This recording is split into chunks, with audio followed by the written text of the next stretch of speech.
আজ বেশ কিছুদিন ধরে শুনতে পাচ্ছি আরকি। সবাই সবাই জিজ্ঞাসা করছে বা আমার আমার জানা মতো অনেকে জিজ্ঞাসা করছে আমাকে। যেহেতু যে তুমি সিএ ফর্ম ফিল আপ করো। যারা মাইগ্রেশন কার্ড আছে তাদের ব্যাপারটা কি? কি বৃত্তান্ত? তাদেরও এপ্লাই করতে হবে যদি ১৯৪৮ সালের ১৯শে জুলাইয়ের পরে যারা বাংলাদেশ থেকে এখানে এসেছেন, মানে ২০১৪ এর ৩১শে ডিসেম্বর অবধি প্রত্যেকেই সিএ এর জন্য এপ্লাই করতে হবে। তো লেন্দি প্রসেস, অনেকটাই লেন্দি। টাইম লাগছে প্রচুর।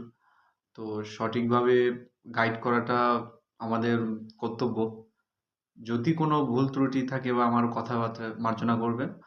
কারো সিএ সম্পর্কিত কোনো কিছু তথ্য জানার জন্য আপনাদের একটা হেল্পলাইন নাম্বার আছে, সেটা হচ্ছে ১০৩২। অনেকে অনেক রকম কিছু বলবে। আপনি ভয় পাচ্ছেন।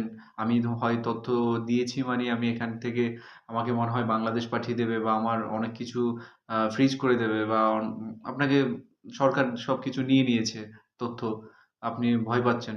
তথ্য মানে আপনার তথ্য নিয়ে নিয়েছে মানে আপনি অনেক কিছু ফেস করবেন। তো আশা করি এসব ভয়ের কোনো কারণ নেই। সিএ তে যারা এপ্লাই করেছে, যারা নাগরিকত্ব পেয়েছে তারা জানে ভালো করে। আপনি যদি সঠিক তথ্য দিয়ে থাকেন, আপনিও নাগরিকত্ব পাবেন। আজকাল যা শুনতে পাচ্ছি আরকি কানাঘুষো, বাংলাদেশী ডকুমেন্টস না দিলেও হবে। এটা কিন্তু ঠিক নয়। একটা অপশন আছে, ওখানে আপনি ক্লিক করলে বাংলাদেশী ডকুমেন্টস আপলোড করতে হবে না ঠিকই। কিন্তু আপনি যখন হিয়ারিং এ যাবেন, সাথে করে বাংলাদেশী ডকুমেন্টসটা পিডিএফ অথবা অরিজিনাল যেকোনো একটা নিয়ে যেতেই হবে। আর ওটা দেখাতেই হবে। যদি আপনি না দেখান আপনাকে আবার রিজেক্ট করবে, আবার রিশিডিউল দেবে। মোট ৩ বার। তো আপনি কি চাইছেন যে আপনি বাংলাদেশী ডকুমেন্টস দিয়ে আপনাকে কষ্ট করতে হবে। যেভাবেই হোক আপনি যেকোনো আপনার নামটা যেন বাংলাদেশে আছে। নমস্কার।